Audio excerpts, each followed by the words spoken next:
재미있는 이야기가 톡톡. 세 사람의 이루어질 수 없는 사랑 이야기. 아씨와 머슴과 여종의 금지된 삼각관계에 관한 이야기가 펼쳐집니다. 오늘도 재미있게 시청해 주시기 바랍니다. 그럼 시작하겠습니다. 세상에 처음부터 특별한 인연이란 없다. 하지만 가끔은 너무나 평범한 순간이 먼 훗날 가슴 깊숙이 박히는 기억으로 남기도 한다. 그때도 그랬다. 햇볕이 뜨거웠던 어느 여름날, 감나무 잎 사이로 흘러내리던 햇살 아래 두 아이가 나란히 앉아 있었다. 저기 있는 거 따줘. 조막손만 한 손으로 나뭇가지를 가리키던 어린 선애. 그 손끝에는 탐스럽게 익어가는 붉은 홍시가 달려 있었다. 근데 감 따도 되는 거야? 흙먼지 묻은 발을 까딱이며 물었던 어린 승민. 그때는 신분도 차이도 몰랐다. 그저 감 하나가 먹고 싶었을 뿐이고 같이 웃고 떠들 상대가 있다는 게 좋았을 뿐이었다. 빨리 따줘. 저거 진짜 맛있어 보이잖아. 선혜가 까르르 웃으며 성화하자 승민은 작은 돌멩이를 던져 홍시를 툭 떨어뜨렸다. 홍시는 손바닥보다도 작은 선혜의 치마폭에 살포시 안겼다. 와, 진짜 똑 떨어졌다. 그렇게 마주보고 웃던 두 아이. 그 순간은 참 달고 순수했다. 그들은 서로 이름도 몰랐다. 서로 어디서 왔는지도 몰랐다. 그저 우연히 감나무 아래에서 마주쳤고 함께 홍시를 나눠 먹으며 한낮을 보냈을 뿐이다. 하지만 그 짧은 시간이 두 사람의 기억 속에 아주 오래 남아 훗날 돌고 돌아 서로를 붙잡을 운명의 실이 될 줄은 그때는 아무도 알지 못했다. 홍시보다 더 달고 홍시보다 더 아프게 남을 그 인연의 시작이었다. 낙엽이 떨어지는 어느 날 가을 하늘은 높고 푸르렀다. 바람결엔 어느새 익어가는 감향이 묻어 있었다. 양반과 아씨로 자란 선혜에게 가을은 늘 같은 풍경이었다. 서책을 읽고 자수를 놓고 예절을 배우는 날들. 그러나 그날은 이상하게 가슴이 들떠서 마당을 바라보며 괜히 담장 너머 저작거리가 궁금해졌다.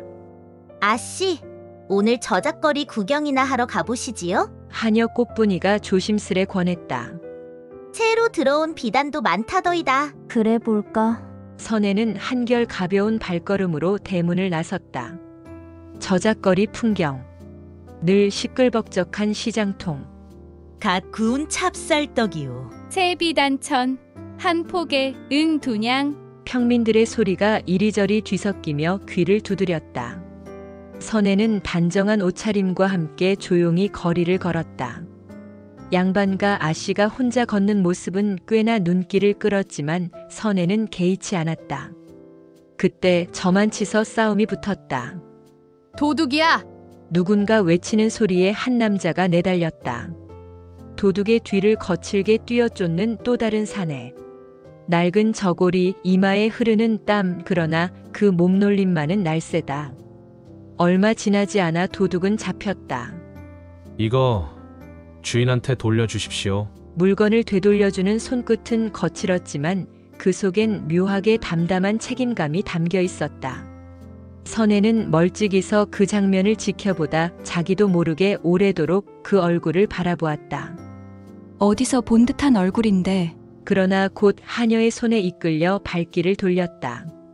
그것은 그저 스치는 하루일 뿐이었다. 며칠 뒤 비가 내린 뒤라 뒷마당 배수로가 막혀 하인들이 난리가 났다. 결국 마을에서 일꾼을 불러야 한다며 누군가를 불렀다. 마당으로 들어서는 사내를 본 순간 선혜의 눈이 동그랗게 커졌다. 저작거리에서 도둑을 잡았던 바로 그 남자였다. 내 이름이 무엇이더냐? 선혜는 무심한 척 물었다. 승민이라 하옵니다. 그 이름 또한 어딘가 익숙했다. 어디선가 들어본 것 같은 이름.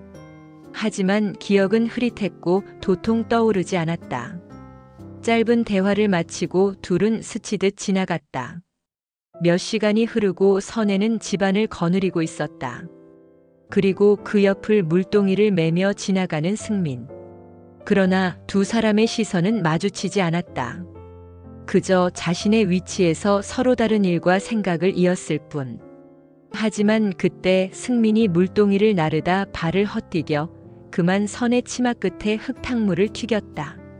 감히 어디다. 선혜는 이를 물었지만 승민은 고개 숙인 채 담담히 말했다. 죄송합니다, 아씨. 태도가 너무 덤덤해 더 화가 났다. 하인이란 놈이 겁도 없이 저렇게 담담하다니. 앞으로 조심하거라. 그 말에 승민은 짧게 예. 하고 다시 일을 시작했다. 그날 저녁 선혜는 괜히 마음이 복잡했다. 저자의 눈빛이며 목소리며 어디서 본 듯한 익숙함이 자꾸만 신경을 긁었다. 신경 쓰지 말자 그냥 하인일 뿐인데. 그러나 선혜는 다음 날도 그 다음 날도 자꾸만 마당으로 나가 그를 바라보았다. 떠오를 듯 떠오르지 않는 이 찝찝한 기분이 그를 계속 지켜보게 했다. 한 번은 하도 답답하여 어디에서 만난 적 있었냐고 물어보기도 했다. 하지만 그는 영문 모르겠다는 표정으로 고개만 조아릴 뿐이었다. 뜻. 괜히 거슬리는군. 선혜는 작게 혀를 차며 창문을 닫았다. 떠오르지 않는다면 그만한 이유가 있다 생각한 그녀는 그만 생각을 접었다. 하인 하나의 일이 신경 쓰는 것도 우스운 일이었기 때문이다. 다음 날 아침이 밝아왔다. 아침부터 마당은 시끄러웠다. 밤새 내린 비로 배수로가 또 막혔다며 하인들이 우르르 몰려나와 물을 퍼내고 있었다. 그런데 그 한가운데서 익숙한 뒷모습이 눈에 들어왔다. 낡은 저고리 팔뚝을 걷어붙이고 물통을 나르는 사내. 그날 저작거리에서 도둑을 잡았던 그리고 며칠 전 치마에 흙탕물을 튀겼던 바로 그 남자였다. 선혜는 마루 끝에 앉아 그 모습을 내려다보았다. 무심하게 일만 하는 모습이 어째 괘씸하게 느껴졌다. 하인이라면 주인 아씨를 보면 고개부터 숙이는 게 예의인데. 그때 승민이 물통을 옮기다 발끝에 놓인 삽자루를 차버렸다. 삽자루는 그대로 튀어올라 선혜가 쉬는 버선 끝에 진흙을 튀겼다. 이게 뭐야? 선혜는 자리에서 벌떡 일어났다. 승민은 그제야 뒤늦게 고개를 들었다. 죄송합니다, 아씨. 여전히 담담한 태도. 그저 그 말 한마디 뿐이었다. 내 이놈. 대체 어디서 그렇게 버릇없게 배웠느냐? 선혜는 괜히 쏘아붙였다. 주인 아씨께 흙탕물을 튀겼으면 어찌해야 하는지 모르느냐? 승민은 입을 꾹 다물었다. 딱히 변명할 말도 없었다. 다음부터 조심하거라. 두 번은 봐주지 않을 터이니. 예, 아씨. 선혜는 못마땅한 얼굴로 뒤돌아섰지만 등 뒤에서 느껴지는 묘한 기운 때문에 자꾸만 신경이 곤두섰다. 그날 오후 부엌 쪽에서 유난히 큰 소리가 났다. 이게 뭐야? 장독대가 넘어졌잖아. 마당으로 나가보니 깨진 장독 옆에 멀뚱히 서 있는 승민이 보였다. 또 내 녀석이더냐? 선혜는 입맛을 다셨다. 며칠 사이 이놈은 어쩜 이렇게 사고만 치는지. 이건 제가 넘긴 게 아닙니다. 드물게 승민이 변명을 했다. 하지만 이미 깨진 장독 앞에서는 아무 소용이 없었다. 제대로 일하지 못하겠느냐? 그리 일에 어디 품삯이라도 받아가겠느냐? 죄송합니다, 아씨. 선혜는 승민의 담담한 대답이 더 기분 나빴다. 하인 주제에 저렇게 태어난 건 또 뭐야? 바닥에 납작 엎드려도 모자랄 판에 저리 태어나다니. 장독의 값을 물으라 하면 어찌하려고 저런단 말인가. 괜히 심술이나 그 값을 물으라 말하고도 싶었으나 양반의 체면이 있어 차마 그러진 못했다. 그날 저녁 무렵 선혜는 마당에서 하녀들과 함께 바람을 쐬며 바느질을 하고 있었다. 그런데 하인 하나가 마당을 정리하다 그만 선혜의 바느질 바구니를 건드리고 말았다. 그 속에 있던 선혜의 아끼는 놀이개가 툭 튀어나와 땅바닥에 굴러갔다. 놀이개는 대구르르 떨어지며 승민의 앞에서 멈췄다. 그는 진흙이 잔뜩 묻은 손을 대충 옷에 닦고 놀이개를 집어들었다. 그리고 그 순간 선혜의 얼굴이 딱딱하게 굳었다. 손 씻고 만지거라. 그 지저분한 손으로 어딜 감히 함부로 만지려 드느냐? 승민은 멈칫하며 뒤로 물러났다. 놀이개 끝에 진흙 얼룩이 베어 있었다. 선혜는 더 이상 아무 말도 하지 않았지만 놀이개를 바라보는 시선이 싸늘하게 식어 있었다. 그녀는 못마땅한 눈으로 승민을 한번 쏘아봤지만 더는 말을 하지 않았다. 애초에 놀이개를 흘렸을 때부터 이미 더럽혀지긴 매한가지였기 때문이다. 그날 밤 일을 마치고 방으로 돌아가려던 승민 앞에 부침개 한 장이 쓱 내밀어졌다. 저녁 제대로 못 먹었지? 꽃분이가 장독대 뒤편에서 기다리고 있었다. 아침에 남은 거야. 식었지만 맛은 괜찮아. 승민은 멋쩍게 웃으며 부침개를 받았다. 고맙다. 근데 오라비 요새 왜 자꾸 아씨한테 찍히는 거야? 꽃분이가 슬며시 물었다. 나도 모르겠다. 기분이 안 좋은 일이 있으신 거겠지? 승민은 어깨를 으쓱했다. 괜히 잘못 걸리면 종아리 맞는다. 그러니 오라비가 잘 피해 다녀. 꽃분이는 장난스런 목소리였지만 그 눈빛엔 알 수 없는 걱정이 담겨 있었다. 그녀를 본 승민은 밝게 웃어 보이며 고개를 끄덕였다. 괜히 아씨에게 찍히면 품삯이 좋은 이댁의 일거리를 맡지 못할 수도 있기에. 꽃분아, 너는 안 먹어도 돼? 괜찮아. 나는 전을 부치면서 몰래 먹었으니까. 좋겠다. 나랑 하는 일 바꾸지 않을래? 승민의 장난에 꽃분이는 웃음을 터뜨리며 그의 어깨를 찰싹 때렸다.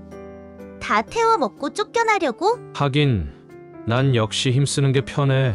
꽃분이의 웃음에 승민은 피식 웃으며 식은 전을 우걱우걱 입에 넣었다. 승민과 꽃분이는 대감집 하인으로서의 소소한 행복을 누리며 그날 하루가 지났다. 다음 날 새벽 선혜는 잠결에 물소리를 들었다. 궁금한 마음에 마당으로 나가보니 승민이 우물가에서 홀로 물을 깃고 있었다. 아직 달도 지지 않은 새벽이었다. 선혜는 말없이 그 모습을 지켜보았다. 혼자 물동이를 이고 거친 손으로 물을 퍼올리는 모습. 왜 이렇게 일찍부터 일하는 거지? 선혜는 알 수 없는 감정을 느꼈다. 불쌍하다거나 안쓰럽다거나 그런 거창한 감정은 아니었지만 묘하게 시선이 오래 머물렀다. 그렇게 사소한 사건과 작은 충돌들이 하나 둘씩 쌓여갔다. 아직은 서로에게 특별한 감정은 없었다. 하지만 서로가 서로를 모른 척할 수 없는 관계가 되어가고 있었다. 그것이 무엇을 의미하는지는 아직 아무도 알지 못했다. 그날 아침 하늘이 꾸물거렸다. 장마 끝자락에 눅눅한 바람이 마당을 훑었다. 선혜는 대청마루에 앉아 책을 펼쳤지만 한 글자도 눈에 들어오지 않았다. 그럴 때마다 자꾸 시선은 마당 한가운데로 향했다. 승민이 거친 손으로 장작을 패고 있었다. 묵묵히 시키는 대로 한 번도 불평하지 않고 그저 일만 하는 모습이었다.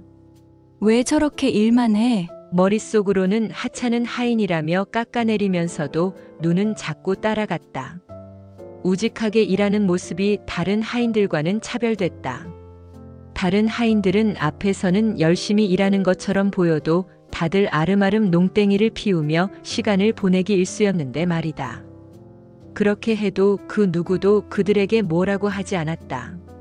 하나하나 다 관리할 수도 없거니와 그것도 하인들의 소소한 삶의 일상이었기 때문이다. 우직한 건지 바보 같은 건지. 선혜는 고개를 절레절레 저으며 책으로 눈길을 돌렸다. 저자 또한 저자 나름대로의 사정이 있겠거니 하고 생각하며 말이다. 오후가 되자 하늘은 결국 참지 못하고 비를 쏟아냈다. 선혜는 마루 끝에 앉아 비 내리는 마당을 바라보았다. 그런데 승민은 비를 맞으며 그대로 일을 하고 있었다. 비에 흠뻑 젖은 저고리가 몸에 달라붙었고 머리칼에서 물이 뚝뚝 떨어졌다. 비라도 피하지 바보 같기는. 이쯤 되면 우직한 게 아니라 그냥 바보다. 비가 오는 김에 조금 쉬어도 될 터인데 왜 저렇게 애를 쓸까?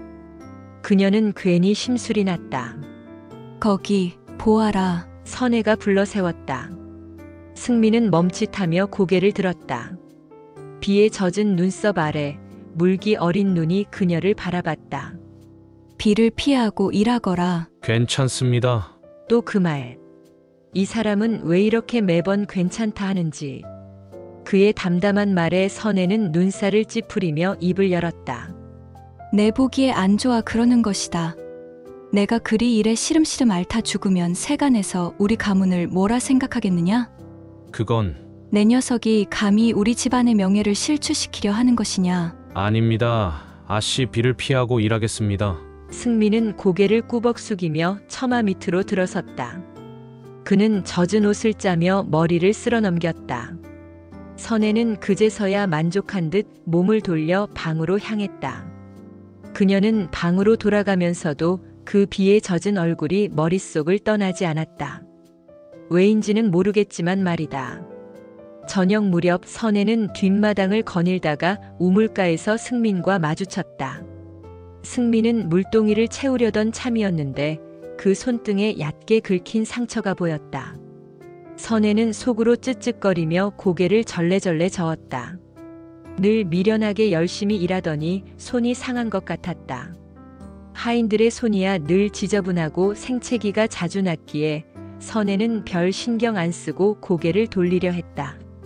그런데 돌아서려던 순간 승민이 물동이를 들다가 중심을 잃고 넘어졌다.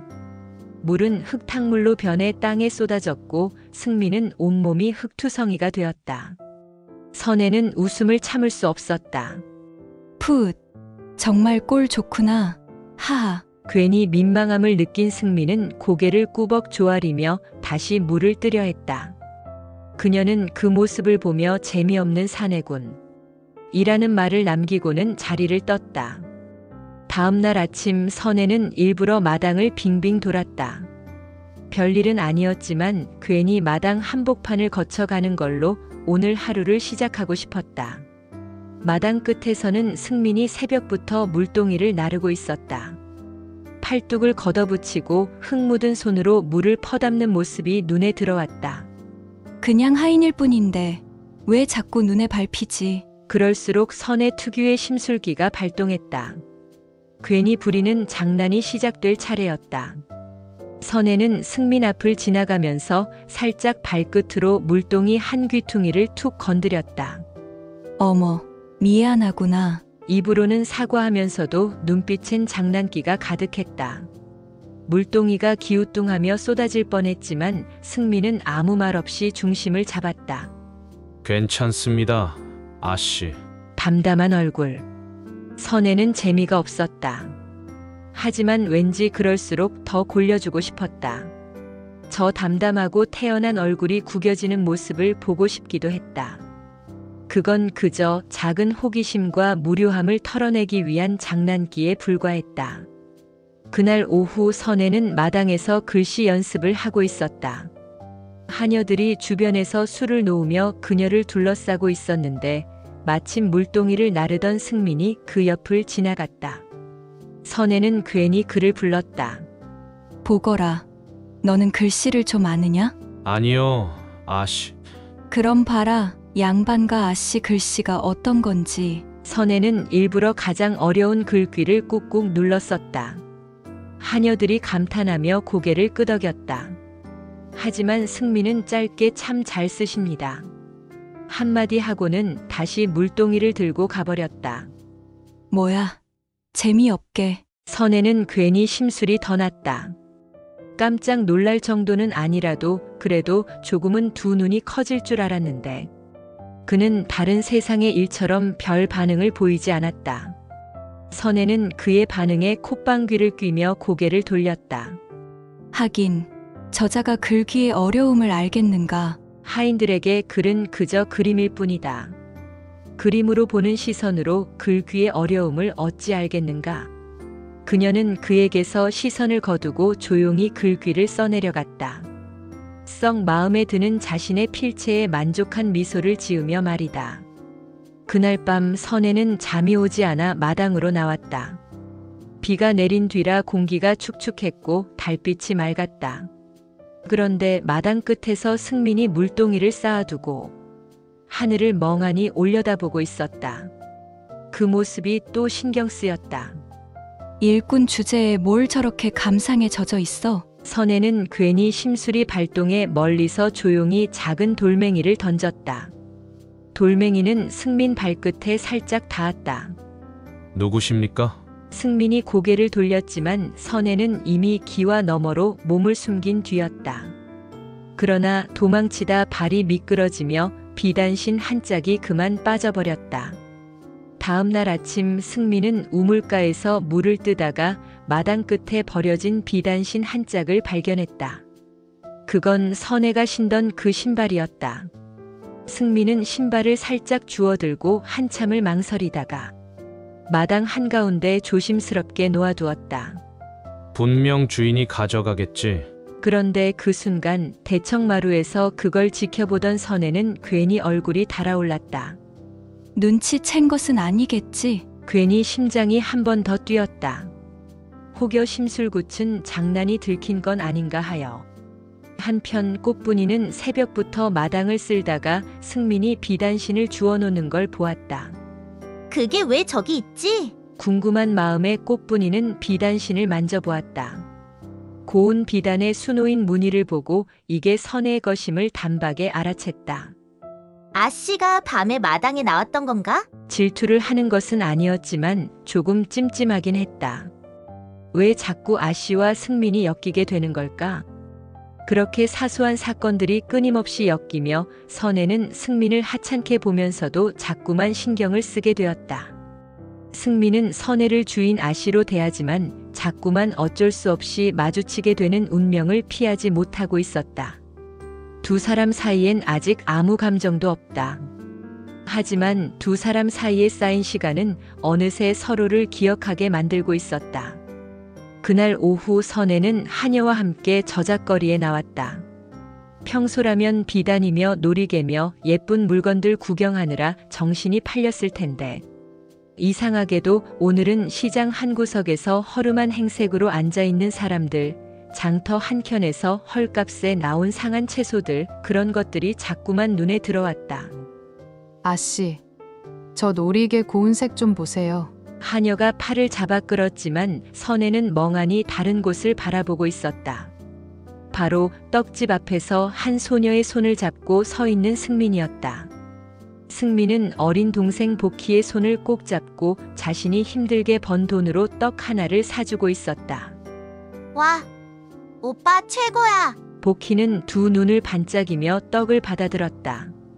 이거 먹고 저기 국밥도 먹자. 승민은 웃었지만 그 웃음 끝자락엔 묘하게 슬픈 그늘이 드리워져 있었다. 오늘 일당이 전부 사라지는 걸 알면서도 동생 앞에서는 한없이 너그러운 오빠였다. 그 장면을 선혜는 멀리서 지켜봤다. 동생이 있었구나. 마당에서 물동이를 나르던 손과 지금 동생 손을 잡은 손이 같은 손이라는 게 왠지 낯설었다. 선혜는 그 자리에 한참을 서서 자신도 모르게 그 광경을 오래 바라보았다.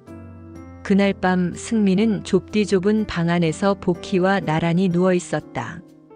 복희는 배부르게 떡을 먹고 금세 잠들었지만 승민은 쉽게 잠들지 못했다. 선혜가 저작거리에서 자신을 바라보던 시선이 자꾸 떠올랐다. 왜 그렇게 쳐다봤을까? 양반 아씨가 한낱 하인 주제인 자신이 동생에게 떡 하나 사주는 걸 보고 무슨 생각을 했을까? 그녀가 언제나 먹을 수 있는 그 떡을 손을 바들바들 떨며 사준 것을 보며 무슨 생각을 했을까? 승민은 천장을 바라보며 깊은 한숨을 쉬었다. 미천한 자신이 귀한 양반의 삶을 이해할 수 없듯 그녀도 마찬가지 일터였다. 그녀와 자신은 같은 곳에 살았으나 전혀 다른 세상에서 살았으니 말이다. 그날 밤 선혜는 마루 끝에 앉아 비 내리는 마당을 바라보았다. 그런데 저 멀리 우물가에서 승민이 비를 맞으며 물을 깃고 있었다. 쯧, 미련하게 또 저러고 있는군. 피를 피하고 일하라고 꾸짖을 거? 하지만 선혜는 이내 고개를 저었다. 아니지, 충고는 한 번이면 족하다. 그럼에도 못 알아듣는다면 미련한 자이겠지. 하지만 이상하게도 눈길이 떨어지지 않았다. 그때 승민이 문득 고개를 들었다. 마루 끝에서 자신을 바라보는 선혜와 눈이 마주쳤다. 서로 아무 말도 하지 않았다. 비 내리는 소리만 두 사람 사이를 가득 채웠다. 그를 보고 있노라면 이상하게 익숙한 듯한 느낌이 들었다. 한편 이런 일련의 순간들을 꽃분이는 하나도 놓치지 않고 보고 있었다. 선혜가 자꾸 승민을 바라보는 눈빛, 괜히 시비 걸면서도 신경 쓰는 모습. 꽃분이는 뭔가 불길한 예감이 들었다. 설마 아씨가 승민 오라비한테. 하지만 스스로도 그 생각이 터무니없다며 고개를 저었다.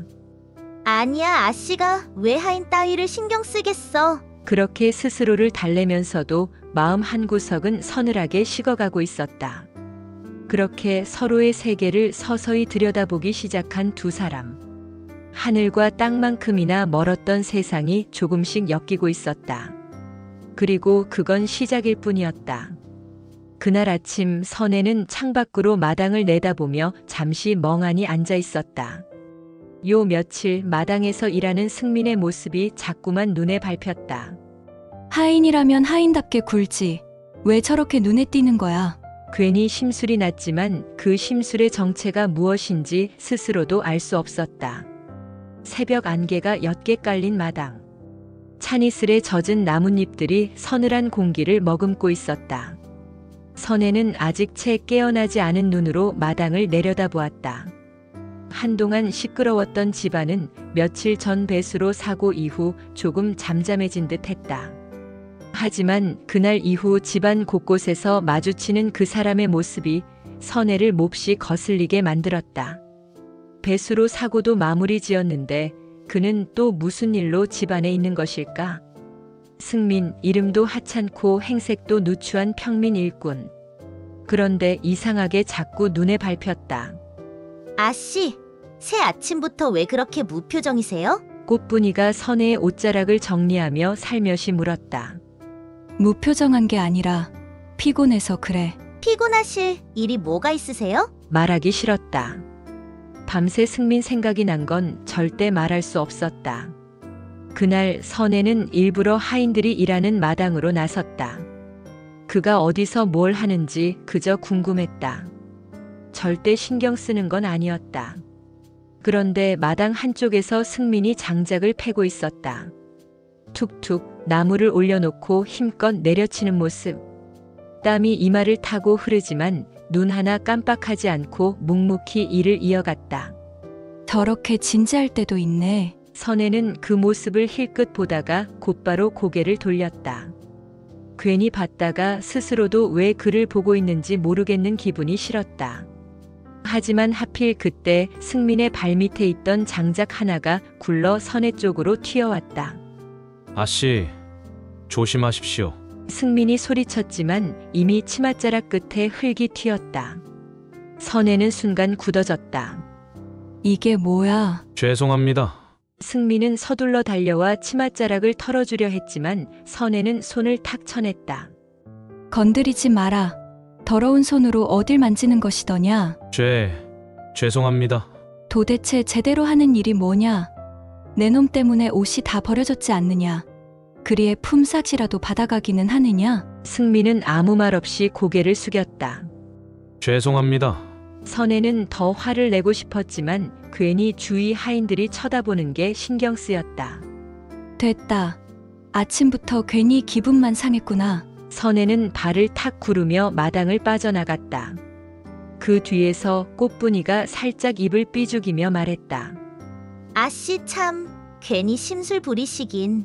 뭐, 그리 화낼 일도 아닌데 왠지 아씨가 저 하인을 일부러 못 잡아먹어 안달이신 것 같아서요. 너까지 입방정을 떠느냐? 선혜는 꽃분이의 이마를 톡 쳤지만 속으로는 스스로도 이상했다.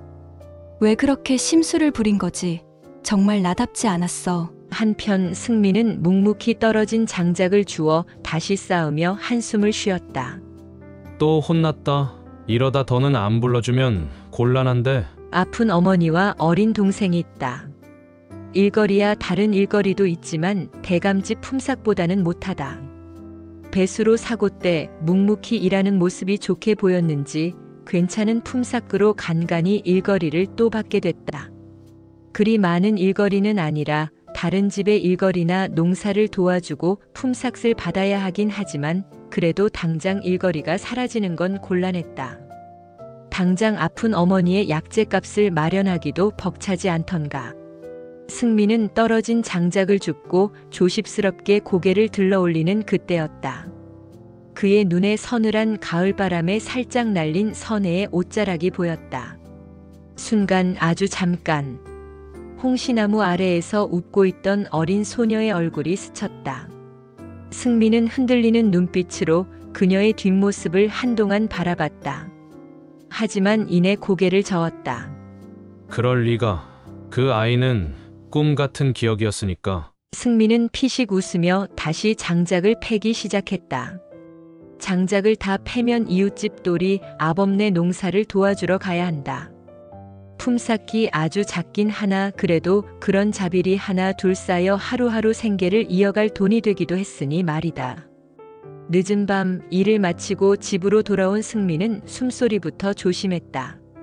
방 안에는 알아누운 어머니와 풀뿌리를 씹고 있는 여동생 복희가 있었다. 오라버니, 왔다. 복희는 달려와 그의 품에 안겼다. 오늘은 뭐 사왔어? 미안해. 오늘은 빈손이야. 괜찮아. 난 오라버니만 오면 좋아. 승민은 어린 동생의 머리를 쓰다듬으며 한숨을 삼켰다. 어머니는 약 드셨어? 아침에 한 번 드렸는데 약이 거의 떨어졌어. 내일 일당 받으면 다시 약 사올게. 승민이 씁쓸하게 미소 지으며 동생의 머리를 쓰다듬는 그때였다. 수예가 두 눈을 반짝이며 소리쳤다. 꽃분이 언니다. 복희야, 안녕. 하루 일거리를 마친 꽃분이가 밝게 웃으며 뛰어왔다.